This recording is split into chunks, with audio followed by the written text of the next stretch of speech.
Hey, what's going on, everyone? Just going to start a little teeny bit early today. Let me see where that pop up comes up. Okay, perfect. All right. Bam. Okay, cool. We'll wait a little bit for people to pop in and then we'll rock and roll. Today, we're going to be covering what to do after you complete a fat loss program. This topic is so important, you guys, because most people turn fat loss programs into lifestyle programs, and they're never supposed to be treated as a lifestyle program. So oftentimes, when people finish a fat loss program, they don't understand that they need to transition to something more sustainable based on their core values and goals and their lifestyle demands,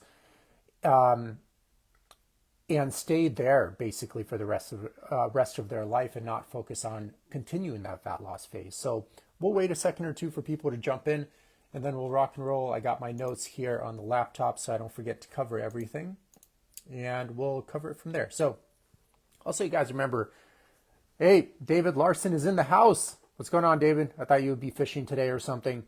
We'll be covering actually what to do after a fat loss phase has concluded. I was just kind of mentioning right before you showed up how people try to turn a fat loss phase into a lifestyle program, and it never works because no fat loss program is sustainable. Some can be done longer than others for sure, but they're not meant to be done your whole entire life.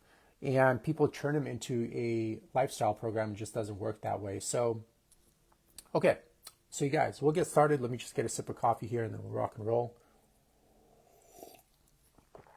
So you guys, this live is going to be divided into two different topics. So first, we're going to be covering how to do a fat loss phase correctly, so that you can get yourself into a good place to transition into something more sustainable, like a lifestyle program. It's usually what people need to transition into once they finish a fat loss program is some kind of holistic lifestyle program, followed by a specific goal that's important to them, which is going to vary from person to person. So for some people, they may need to do a holistic lifestyle program and a muscle gain phase. For other people, they may need to do a holistic lifestyle program and and maybe some relative strength phase or some muscle endurance phase or something of that sort. Or maybe if they're into like mountaineering or fishing, they may need to do some kind of integrative functional training program to get their central nervous system and passive and active tissue in their body more adapt to performing those activities a lot better. So this is very important. But when you're starting a fat loss phase, you want to kind of be thinking along this way.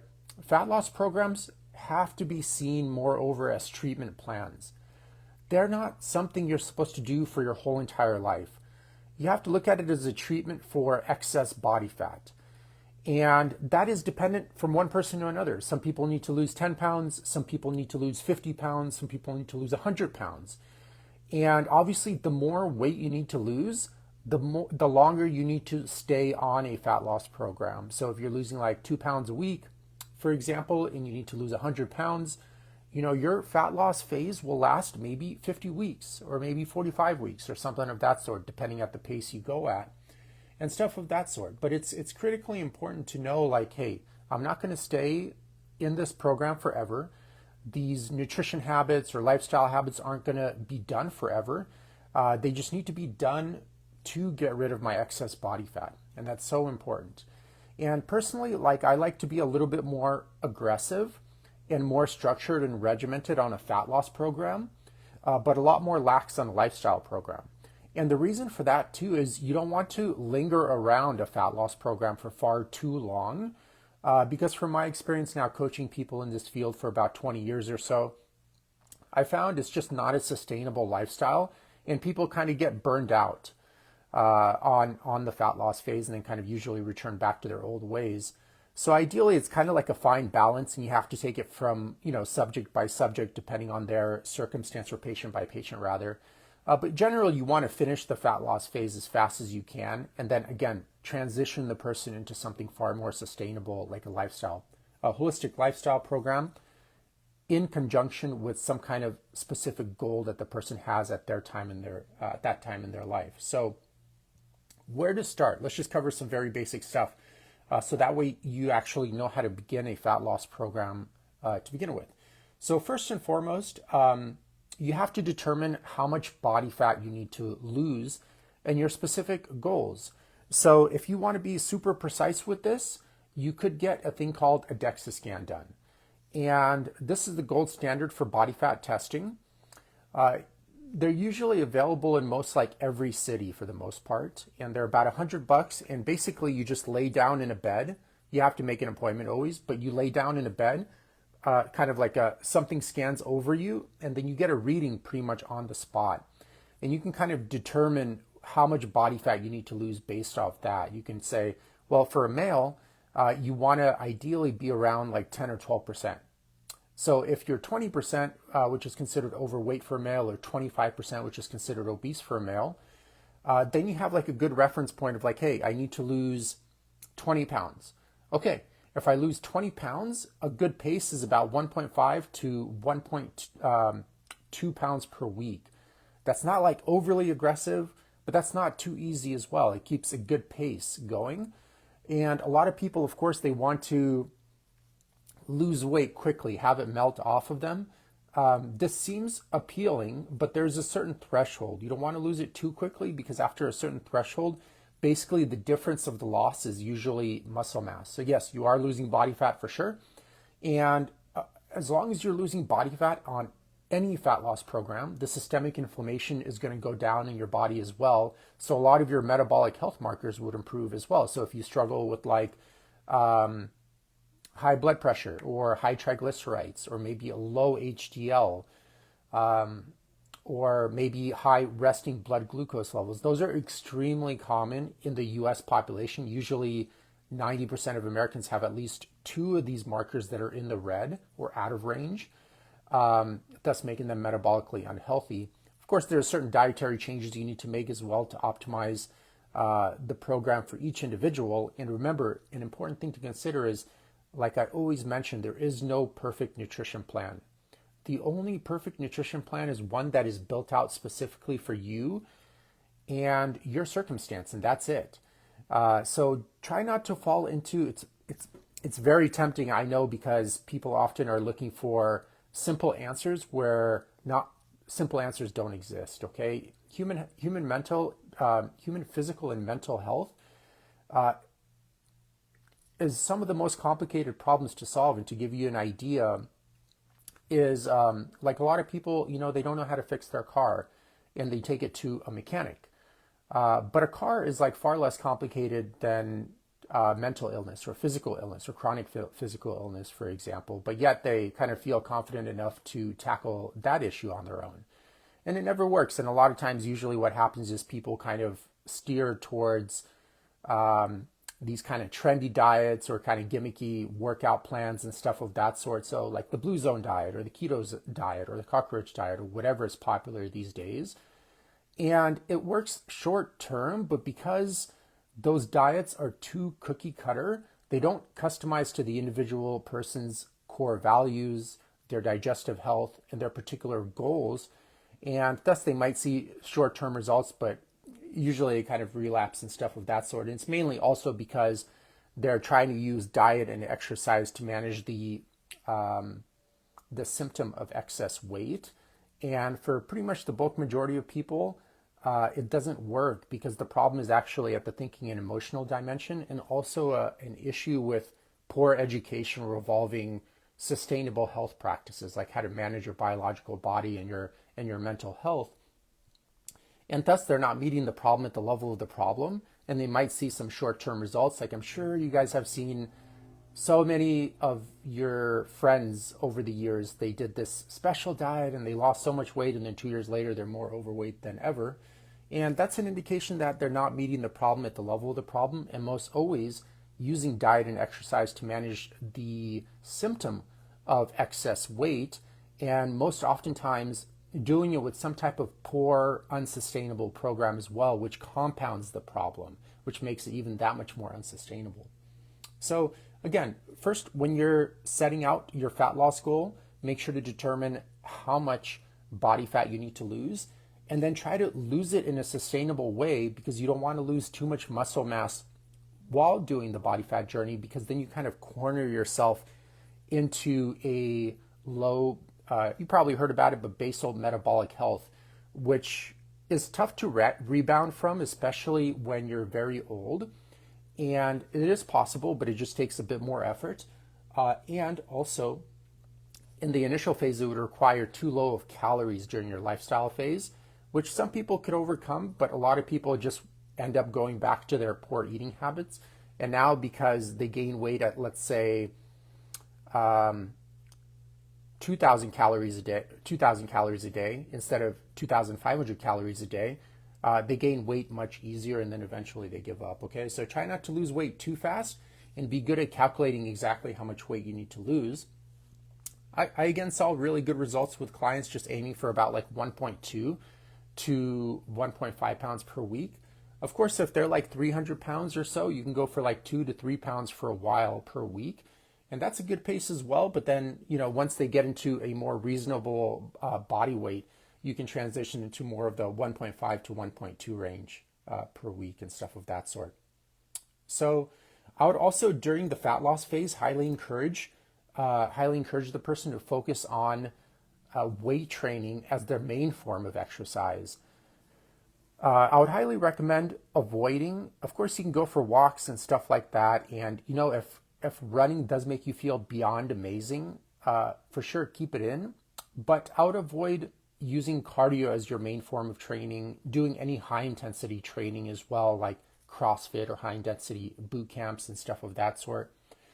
Because again, you want to retain as much muscle as possible during the fat loss phase. That's key.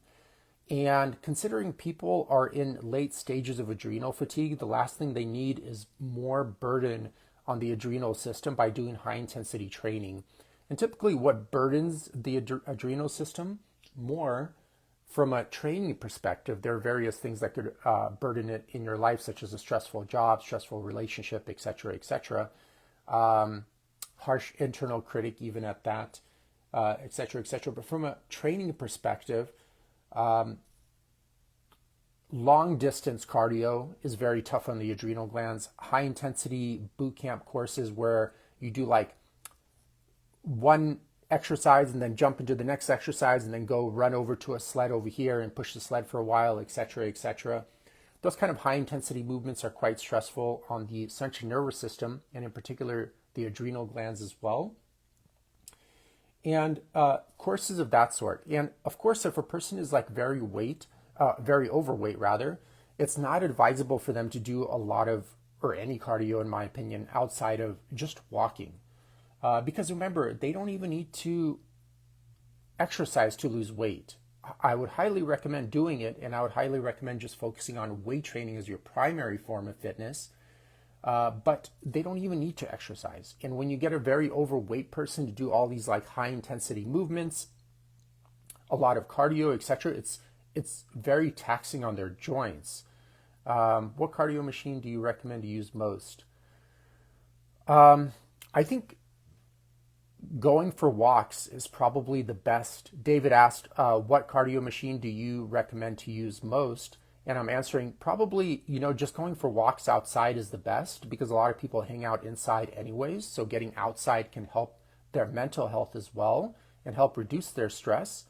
It's also more integrative. So you're using your body in a more natural movement. Walking is not stressful on joints as well, as if people have like hip or back stiffness, it helps move that synovial fluid around as well. So it could kind of reduce back stiffness for many people. Usually a good practice is probably doing like 2 15-minute walks per day or 3 15-minute walks per day. From a machine perspective, I would definitely avoid the treadmill. Most likely like an elliptical trainer or a Stairmaster would be a lot better. But again, it depends on the individual. So obviously a Stairmaster would be too difficult for a person that's too heavy. So maybe an elliptical trainer from the machine's perspective might be a little bit of a better option. It's also much safer as well. And there isn't that high impact. Again, if a person's very overweight and they have that jarring high impact movement from the cardiovascular activity, that's going to be really tough on their ankles, their feet, their knees, their hips as well, mainly their lower extremities and stuff of that sort. And regarding, doing high intensity training with very overweight people, it's also not advised because typically they don't have the conditioning to be able to sustain that kind of training. Second, it's not even necessary to get them to their goal. So why even put them through that torture?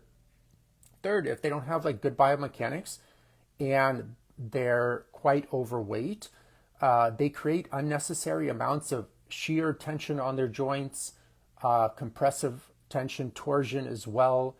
Depending on the exercise, maybe excessive traction also. And stuff that is just unnecessary to do that to get to their goals. Because just because you can do a certain form of training and it does get you to the finish line, that doesn't mean also it's the most productive form of training. And also not taking into consideration the longevity of that person, because ideally you want a person to be training pain-free into their 60s, 70s, and 80s, et cetera, et cetera. So you want to take that in consideration, take into consideration the biological resilience of the individual while creating training programs.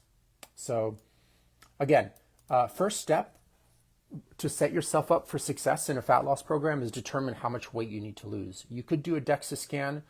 You could also look at yourself in the mirror.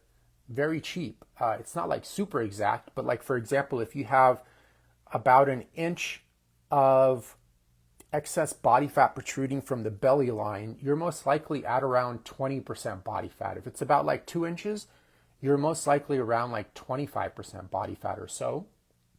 And 20% for males is considered overweight, and 25% is considered obese, and then 35% plus is considered morbidly obese.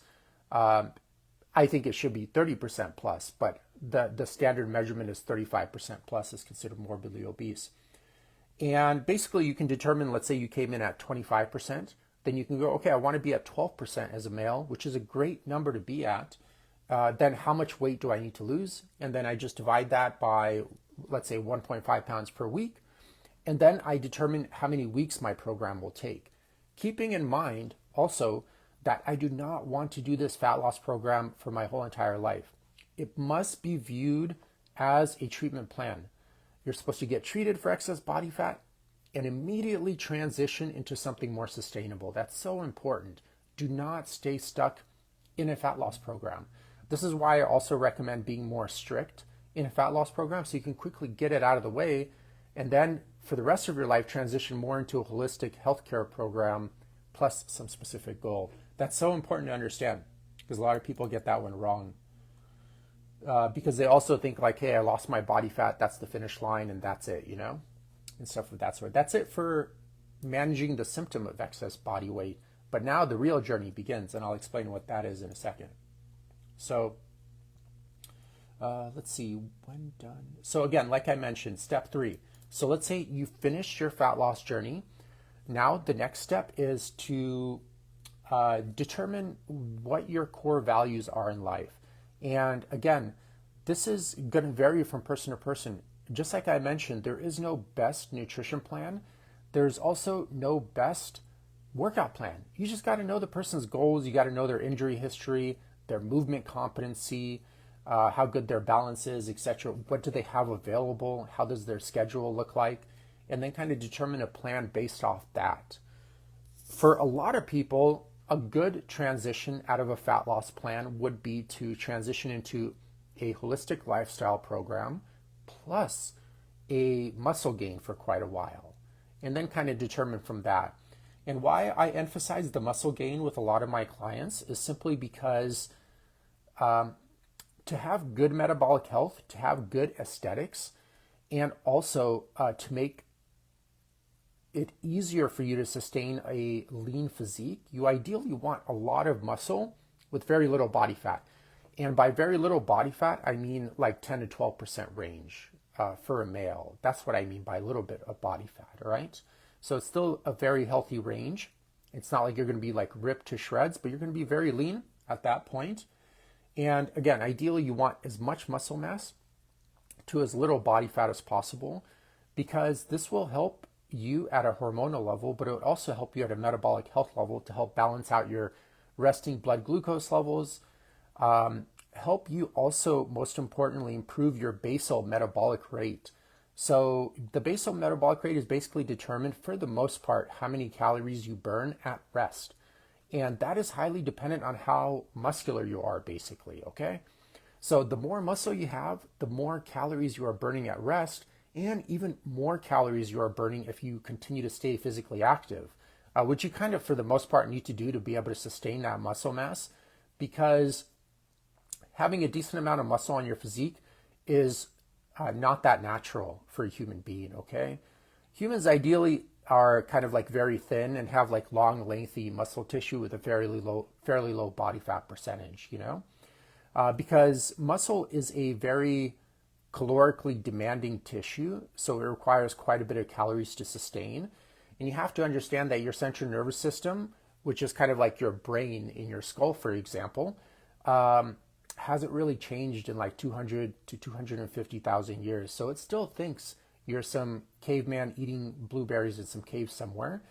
And it thinks you're in a calorie desert, let's just say. There isn't that much food available. Obviously, there isn't like a McDonald's in a grocery store available 50,000 years ago. So it tries to preserve calories as much as possible, because that is what's going to sustain your life, being in a caloric maintenance or a caloric surplus, ideally. And one of the ways it does that is not holding on to too much muscle tissue, because muscle tissue is so calorically intensive. Like, for example, I eat around, 3,000 to 3,200 calories a day just to maintain my weight at about 205 pounds at 6'2". If I want to gain weight, it would need to be around 3,800 to 4,000 calories a day. There is no way, like if I lived 5,000 years ago, I'm going to accumulate that many calories per day on a consistent basis, or have that available, for example. So the central nervous system tries to get rid of this muscle tissue into a more balanced amount so that it is more calorically efficient. And you can still, because you don't need that much muscle, you don't need huge biceps, for example, to be able to be a successful hunter and have good endurance and survive in the wilderness, for instance, okay? So back to my point, you just need to be consistent with your weightlifting program. So again, one of the things I would recommend for a lot of people, for a lot of my clients especially, but again, it varies from person to person, is simply, after you're done with the fat loss phase, transition to a holistic lifestyle program followed by a muscle gain phase. And depending on how much muscle you need to put on, this is going to vary from person to person. Probably aiming at like 2 pounds per week is a good pace. It's not going to be all muscle. Let's say you probably put on 70% of that is muscle, 30% is fat. It's impossible to put on just muscle, for example, for the bulk majority of people. So inevitably, in a muscle gain journey, you're going to put on a little bit of fat, but that's okay, because if you did the fat loss program correctly, you would have finished the fat loss program at around 10%. So you could still kind of etch up to about 12 or 15% and still look very, very lean with the extra muscle mass and density. And oftentimes just having a little bit of a higher body fat percentage, usually that doesn't exceed 15% for males, it actually makes their face look a lot better, because it gives it a little bit more volume and plumpness to it, and it's not so hollow, But again, everyone is different in terms of their facial structure. So, okay. Key point to remember, if you lose your body fat and it returns, which for most people it does within about 2 years, 2 to 3 years, 90% of people, I would say 95%, you could even go to pubmed.gov, and I'm sure these numbers are reinforced, 95% of people that accomplish a fat loss journey, remember, a lot of people don't even accomplish their fat loss phase, and that approach it from like, I just need to work out better, or work out more, or diet more, meaning they use diet and exercise to manage the symptom of excess weight, their weight returns within 2 to 3 years. And you're going to see these same stats in people that use fat loss drugs like Ozempic, for example. They will return for sure, because like I mentioned, the problem is not being met at the correct level. All right. And the problem usually for most people is, again, at the thinking, emotional dimension. It's like a belief system, basically, that is leading to certain behavior patterns over long periods of time that leads to excess weight gain, among a myriad of other mental and physical pathologies that's variable from person to person. There's also an education issue. Oftentimes, just not oftentimes, almost every single time, just people lack very basic education principles, extremely basic education principles. Like many times I get people that are walking around nearly like 30% body fat, telling me they're like eating healthy, or, they're on 2 medical drugs, like on blood pressure or cholesterol medication, and saying they have it because of their genetics. Well, really, it's just maybe 1 out of every 350 to 400 people, 1 out of every 400 people. It may be kind of tied to genetics. High blood pressure may have some kind of genetic origin, but for some reason, everyone thinks it's just this delusional belief, and very uneducated about basic health principles and stuff of that sort. Especially kind of like with nutrition and pretty much everything, but like with nutrition, for example, I get many overweight people saying they're eating healthy. I'm like, what's your definition of eating healthy? Because you can't possibly be this overweight if you're eating healthy at all. They'll go like, oh, I eat less, or I'm doing some kind of trendy BS diet like keto or blue zone diet or whatever is popular and trending these days, or stuff of that sort. Or I'm doing like Ozempic and I'm eating less. This is, if someone kind of brings it up from that vantage point, just know they have like no clue, and they will fail. 100% they will fail. It's just all a matter of time. And because they're trying to look for shortcuts where none exists, and also possibly just unaware, or even if aware, just not meeting the problem at the level of the problem. And we'll talk about that in a second. So, okay. Losing body. Okay, and then before we go on to the most important part of this discussion, so remember, you guys, losing body fat is like the least important aspect of the journey. It's great, it's a good first step, but when you have like excess body fat and you get to a normal body fat range, you're in the neutral now. So excess body fat indicates you're kind of in the negative, so you're working from the negative into the neutral. And then it's time to really begin the honest work, because again, losing body fat, it's extremely unimportant in the grand scheme of things. And especially losing that body fat from the perspective of all I need to do is just change my diet, is change my workout routine, and everything will be fine. That for sure will fail. Or all I need to do is take some medical drug. Again, the problem is not at the biological level. The symptoms are manifesting at the biological level, but the problem is really at the thinking and emotional dimension, okay? So you got to meet the problem at the level of the problem, or the problem persists all the time, every single time, without fail. And that's just how it is. It's either you accept that hard rule, or you kind of get on this kind of cyclical pattern of losing weight, regaining weight, losing weight, regaining weight, et cetera, et cetera. And usually over time, people that lose weight and regain weight, they develop other pathologies with each cycle. It could vary from person to person. So as they get older, not only are they losing and regaining weight, but now they have high blood pressure or high cholesterol or high resting blood glucose level or low HDL or low testosterone, or some mental health issue. They have chronic depression or anxiety, because oftentimes inflammation starts in the body and leads to inflammation in the mind. And obviously consciousness uses the mind and its 5 human senses to experience the outside world. So if you have inflammation in your brain, it's going to cause a distorted conscious experience of reality, and distorted in the sense of like not a healthy conscious experience of reality. John, good to meet you. Antonio as well. Okay, taking a little break here, guys. So again, circling back here, you lost your body fat. Now it's time to really begin the honest work. And there's a lot that needs to be done. And again, you guys, this is so variable. There are no absolutes. And the only way to give appropriate health advice, or any advice in finance or whatever, is to really have the individual in front of you and to know their specific situation. So what I'm shooting out here is just some random ideas in some random order as well. They are important. They're going to be more important for some people than others, but that's what they are, okay?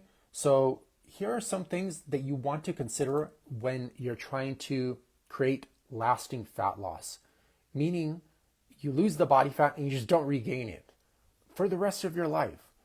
Here are some things you need to focus on. And these are so important. And unfortunately, even after hearing this, 99% of people will not do the honest work. And that is why they will regain their weight. They're just going to keep doubling down on, I just need to manage the symptom of excess weight with diet and exercise and everything will work. And it never works, you guys. I wish it was that simple. But as of 2025, Americans, 9 out of 10 Americans are metabolically sick. 8.5 out of 10 are either overweight or obese. As a nation, Americans are like more medically drugged out than ever before, but yet still remain the sickest humans in all of human history. So it's not working, guys. In my opinion, you'll never be able to medically drug yourself into a life of health and happiness ever. If it's worked, if all these quick fixes worked, we would all be fixed by now, okay? But it only works when you do the deep, honest dive in a sense of correcting the foundation of what led to all these issues, okay? So something to consider when I see people with a lot of weight challenges, and I work extensively on this with a lot of my clients, is, and that's presuming they're actually very clear on their core values, is inevitably there's a huge disconnect between reality, their external world, and their core values. What's important to them? Core values are basically, in short, kind of like a blueprint to what's important to you. And everyone's core values are going to be different. And like, for example, some of my core values are having enough time to read 2 books a month. So I try to read about 10 to 20 pages every night, which equates to about a book, 2 books a month or something of that sort. Continued education is also very important for me. Working remotely, having autonomy in my work, having slow mornings as well. So I don't like to jump out of bed. I like to kind of get up, drink some coffee or tea slowly, make my way to the gym. Another core value is not feeling rushed during my workout. Even if I show up a little late because I overslept or something like that, which happens sometimes, I can still get the workout in and not feel like I have to rush from one exercise to another because I have to be somewhere else. So that's another core value for me, Also, just having kind of more automated systems around my fitness goals so they don't take up a lot of time is equally important. So I'm usually always working out at the same time of the day. Another tip for automation is when I get home from my workout, I have a rice cooker and I just throw meat and rice and vegetables in there and then just have it cooking while I'm taking a shower. And after I'm done with the shower, the meals are all ready. I put it in 3 glass Tupperware containers and I'm ready to go for the day. This kind of automation is great. And it also prevents me from having to clean the kitchen because there's nothing to clean because I don't even use the kitchen. I just clean that one pan and that's it. Not pan, but the container for the rice cooker, and that's it. And it's very easy to clean. It washes off because one thing I don't like is just a dirty kitchen that I have to clean all the time. I don't like spending a lot of time on that. So just to give you some ideas about some core values, So obviously there'll be a disconnect or a story gap of my core values if I did feel rushed in the morning during my workouts, et cetera, et cetera. So if a person wants to work for themselves, but they're working for someone else, there's a disconnect, a story gap, If a person wants to work remotely, but they work in person and have to drive and sit in traffic for an hour each way, that's a huge disconnect in your core values. And the more of these core values that there's a disconnect or story gap, inevitably the more maladaptive behavior that has to form in the individual. And this maladaptive behavior in the context of this conversation is excess weight gain. So typically they just use food as medicine, but the wrong type of medicine, and they overdo the medicine, they overeat, and they use the wrong type of medicine in the sense that they're eating more processed food or foods that are cooked in a lot of oils, or like liquid calories, which add a gargantuous amount of calories to the meal. And thus the person becomes very inflamed and overweight. And remember, inflammation starts in the body and leads to inflammation in the brain, which distorts your conscious perception of reality, like always in a bad way, never in a positive way, okay? So core values, it's so important. Long discussion, but so important to take into consideration. And another thing to consider, I'm kind of reading through here in random order, is your friends, okay? So again, the challenge for a lot of people isn't losing the weight. They can lose the weight. I don't think it's done the best way in the bulk majority of cases, but they did lose the weight. And now the real journey is how to keep it off. That's where the real success comes in. Because what you want to do is lose the weight and not have to do another fat loss program ever again.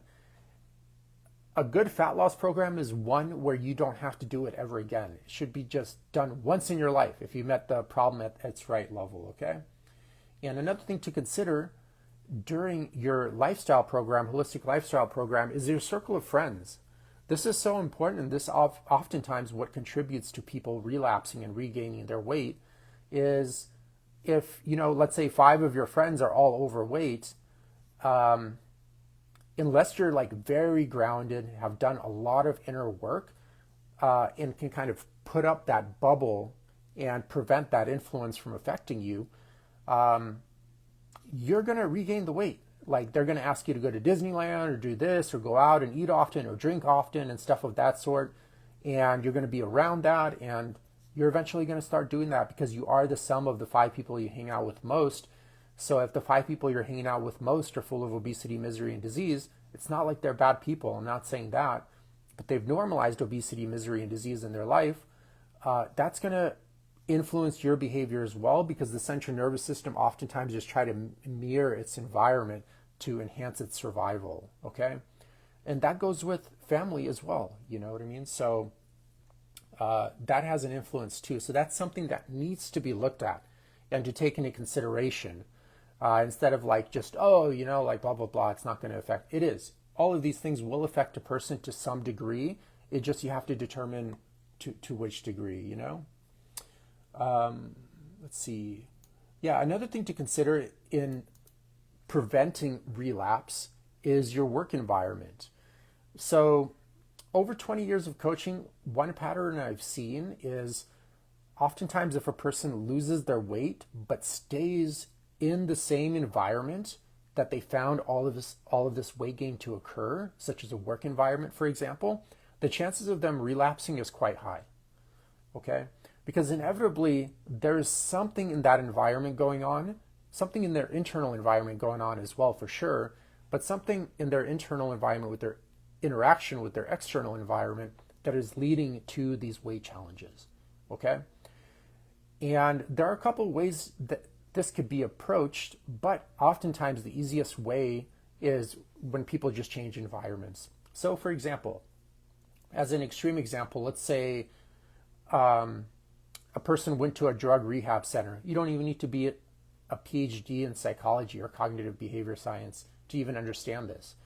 A person finished a drug rehab center successfully, but they go back to the neighborhood where they have all their druggy friends and their drug dealer, like right at the corner. And probably at that point, they don't even have a job because they've been in this drug rehab center for quite a while and maybe even have like a criminal record now for possession of drugs. And all of that combined is going to make it more likely for them to return back to their old ways of drug addiction. It's the same exact thing with weight gain, because oftentimes people are using food as medicine, like I mentioned, as a drug, but in the wrong way, in a non-healing way, in a destructive way. So what I've seen with clients over the years that have been able to sustain it quite easily is they typically kind of change their job or change states or change relationships, had some kind of big shift in their external environment of where they found these symptoms arising. Okay? So that's very, very important to consider. 2 other things that are important to consider is constantly striving to improve your muscle to fat ratio. That's very important as well, because that's going to make it, first of all, make your body a lot more aesthetically appealing. and more durable, especially into old age. Like what you really want to do if you want to maintain your independence into old age is to have very developed, basically legs, like glutes for the most part, like your core. Glutes, all of the muscles in your midsection, such as the internal, external oblique, rectus abdominis, transverse abdominis, the multiple layers of the erector spinae muscles, quadratus lumborum. Also, remember your lats are actually part of your core. And mainly what you want to do is integrate all of these muscles into one synchronized muscle that works to stabilize your hip and spine basically through movement and create efficient movement. So it's a slow process too. Gaining muscle is a pretty slow process. So you want to start early. And you want to try to spend a lot of your time improving this muscle to fat ratio because that's what's going to keep you looking young into old age as well.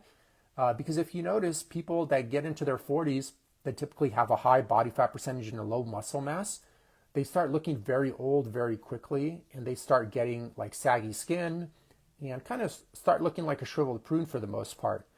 And that's mainly because there are a few reasons, but visually it's because their muscle mass is being depreciated. As you get older, it starts compounding too. And don't ever listen to anyone that says, I gained weight because of my age, I'm getting older. Metabolism doesn't even change from your mid-20s all the way to your 60s, okay? It stays constant. And again, if you just practice, if you mainly weightlift as your primary form of fitness and improve your muscle and fat ratio, meaning just keep gaining muscle, your metabolism should improve with your age. Actually, okay? So again, I'm 40 years old. I would have to eat around 3,000 to 3,200 calories a day to just sustain my weight, okay? And this is kind of where you want to be because it makes keeping a lean physique quite easy, right? Instead of having to eat like 2,000 or 1,500 calories a day, which makes it quite hard to sustain a lean physique and not put you in a caloric surplus on a consistent basis, okay? Another thing to consider is when setting up your diet, again, everyone is going to be a little bit different, but what I found helped is really being good at establishing a good omega-3 to omega-6 ratio in your diet. And in short, the easiest way to do this is simply just to eat wild game, wild fish, grass-fed, grass-finished beef, any animal that's basically fed a species-specific diet and not overly fed any kind of grain. Wild fish is a great choice as well. Fruits, vegetables, ideally grown organically. A lot of people would say, oh, organic uses pesticides too. So yes, on a last-ditch resort, industrial organic would use pesticides, but it's moreover like water and salt or vinegar and water, for example, or soap and water or copper. Those are all examples of organic pesticides. It's a much different story than the non-organic versions of like atrazine or glyphosate or Roundup Ready, for example, both very, very popular herbicides in the U.S. market. I'm pretty sure Roundup is going to be not in the market in the near future, okay? So made illegal. But getting that omega-3 to omega-6 ratio is critical because omega-3, you got to look at it, your body needs both. But generally speaking, you want a ratio of 1 omega-3 to like 1 omega-6 or something around there. And you got to look at omega-3 as like an anti-inflammatory and omega-6 is a pro-inflammatory. And again, it's all about balance. So a lot of people in the American diet, for example, have like 20 or 30 omega-6s to 1 omega-3. Ideally you want like 2 or 3 omega-3 to 1 omega-6 or 1 omega-3 to 1 omega-6. And it's easy to do if you just eat those categories that I mentioned and avoid mainly industrial seed oil type cooking oils. So like try maybe like olive oil or like I don't even cook with oils. I just have parchment paper. I put the meats on top of there. I put it in the oven, and then you can throw the parchment paper out. And it saves you a lot of time of cooking and you don't have to buy expensive cooking oils. Because the cooking oils that are actually really good high quality cooking oils are actually quite expensive. Like you could look at very good quality extra virgin olive oil, maybe 8 to 12 ounces around like 30 or 40 bucks, and adds a lot of calories. So that might be an issue for quite a bit of people, like a single tablespoon of olive oil is like 120 calories, which, you would have to use a few of those, let's say 2 tablespoons per meal for your cooking. And that could add, almost, 700-800 calories a day to your overall diet, which adds up quite quickly, especially when you take into consideration that most people have very low muscle mass and fairly high fat mass. And when you run into those combinations, it makes it easy to keep gaining the weight.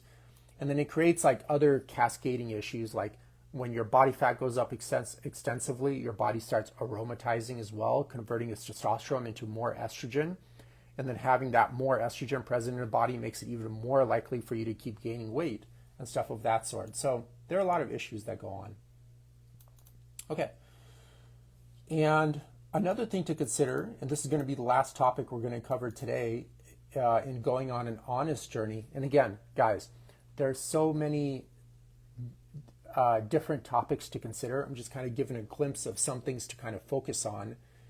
Is think about it this way, when people are struggling with chronic health issues like high blood pressure, high triglycerides, low HDL, high resting blood glucose levels, high body fat percentage, low testosterone,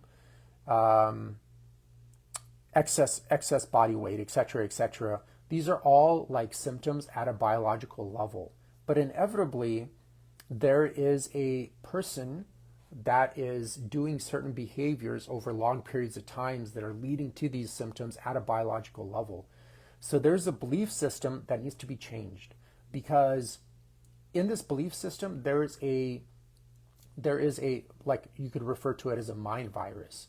And it is basically like a virus, because just like a virus like COVID, for example, it infects a biological organism and that ends up killing that organism.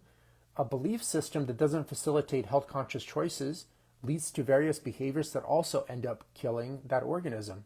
And just like one virus passes to the next, these belief systems also pass from one person to the next. So from parents to their kids, like overweight parents have overweight kids and overweight pets, So it acts just like a virus. And you need to change this belief system. You need to change the person that's causing the disease, or the disease will persist.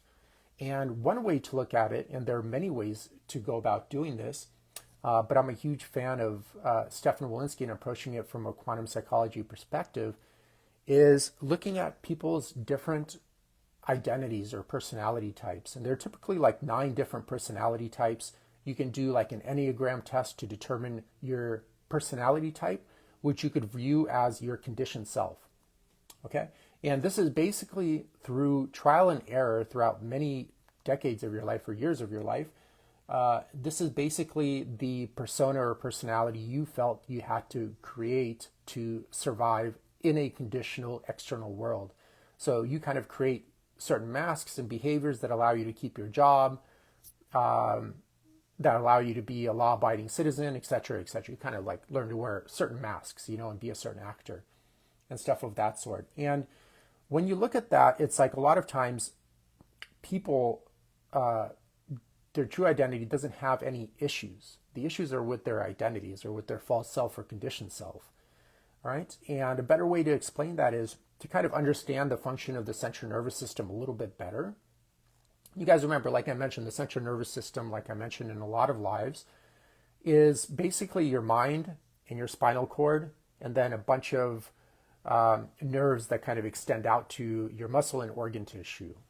And you have to remember that the only real role of the central nervous system is to get you to survive better in the external world. And that's it. And that's it. So like if you look at any of your motivations in life, it'll always go back to survival. Like, why do you need more friends? Or why don't you want to be alone? Why does it feel bad to be lonely? Well, it feels bad to be lonely because it decreases your chances of survival.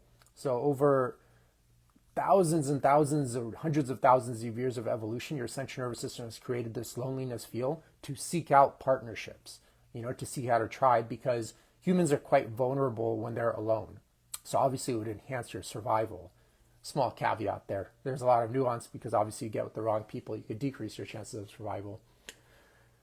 Or, like, why do you seek out more money? You know what I mean? A higher paying job or a more higher status job, a better title. Well, you need a better title because it makes you more acceptable, at least on the surface in society. Almost nobody really cares though at the end of the day. And it makes you more sought after and respected, and thus enhances your survival. Same exact thing with money. That's way more straightforward. Why do you need money and more of it? Well, it could enhance your survival. You can buy better food, better medical care, live in a better, safer community. If you have a tremendous amount of money, even higher security to follow you around, et cetera, and stuff of that sort, okay? So it just always goes back to survival. And that's important to remember because it's important to not overly fantasize or overly spiritualize basic biological functions of survival. Because a lot of times people are like, oh, I'm doing this, I'm on this path because of like God told me, or I was brought into this earth to save XYZ. It just always goes back to survival. There's nothing magical about it. And if you kind of view it that way and stuff of that sort. So another thing that the central nervous system does to enhance your survival is basically organize atomic matter into more comprehensible abstract forms of information. So like, for example, here I'm holding this pen. Let's just say it kind of looks like green, and this pen is made out of like billions of atoms, condensed atoms, okay?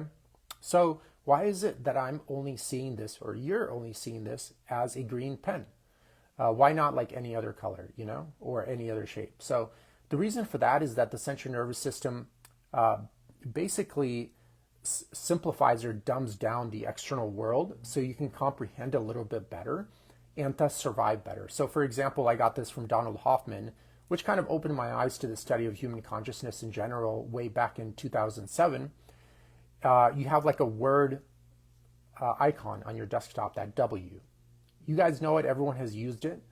And when you click on it, you can type some documents or whatever, print it out, and thus keep your job, But the thing is, that document doesn't look anything like that. If you look at its HTML code, that's actually what it looks like. But what the programmers did is basically simplify it and dumb it down so the interface is easy enough to interact with for the average consumer like myself. Because if you had to write your papers from the HTML file, it would be pretty much impossible to do. And that's what the central nervous system is doing. It's kind of dumbing down information. It's a very distant abstract of an abstract of an abstract of an abstract. And basically like what you're seeing is this pen, there might be something there for sure, but it doesn't look anything like this. And without a central nervous system observing it, who knows what's actually out there? I mean, there's something for sure out there, but it's not what this looks like, okay? This is just a very distant abstract form of what's really out there. And this is important for the brain because the brain has very limited capacity. I know we think we're like so smart and stuff, but just to give you a quick example, you can look at a bush and you can see the high definition of a single leaf, or the bush as very vague in general. You can't see high definition of the absolute definition of every single leaf in that bush, for example, okay? So just to give you an idea of how limited our cognitive capacities are and stuff of that sort. So another thing the central nervous system does, and this is kind of how it ties back over here in creating lasting change, is during the ages of about 6 to 12 months old, your central nervous system creates a personality for you. And this personality is basically fear-driven. So there are 9 different personalities. Again, you can take the Enneagram and find out what your conditioned self is. And each one of these personalities is driven by like a main fear type that kind of incentivizes and basically organizes the person's entire psychology. So for example, one of the personality types, their fear, or like false core as Walensky would describe it, is I am worthless, right? So this is the person's greatest fear in life. And obviously if that person truly believes that, it is very painful. So they're going to spend a lot of time trying to avoid that fear and that pain. And thus they're going to spend all of their life proving their worth. And this is usually reflective of their surroundings as well. So if a person is in academic circles, they'll try to prove their worth. through getting a master's or a PhD or being a very sought after researcher or something of that sort. Okay? Just the only issue is the idea of I am worthless, which is created by the central nervous system for you and not by you, it's like a false conclusion, okay? Because you obviously existed far before that false core was created. And then you merge with that false core unknowingly and then try to spend your whole entire life proving it wrong. But the problem is you can't come up with a solution with the wrong conclusion, you know?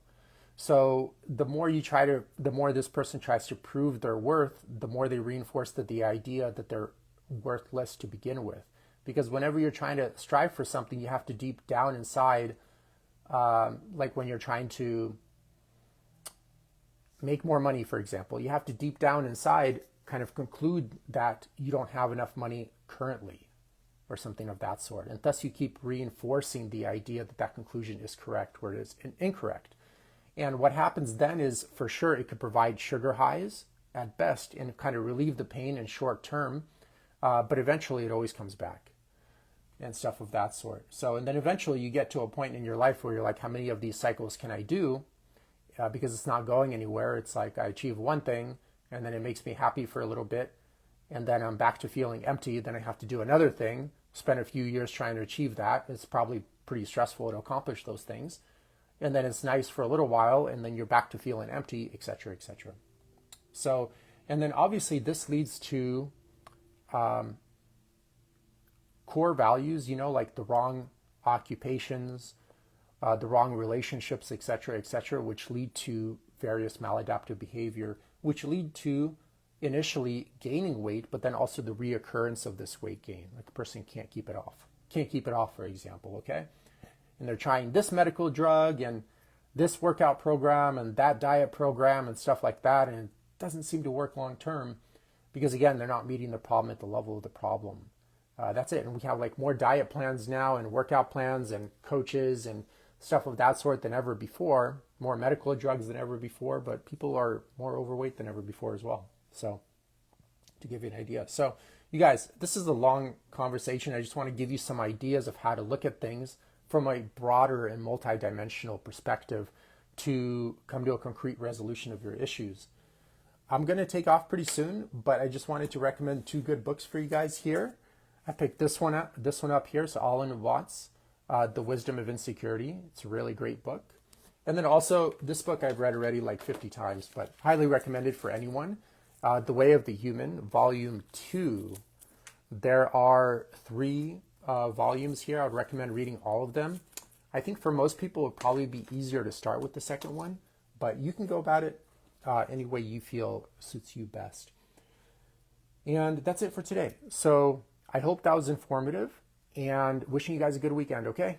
Take care.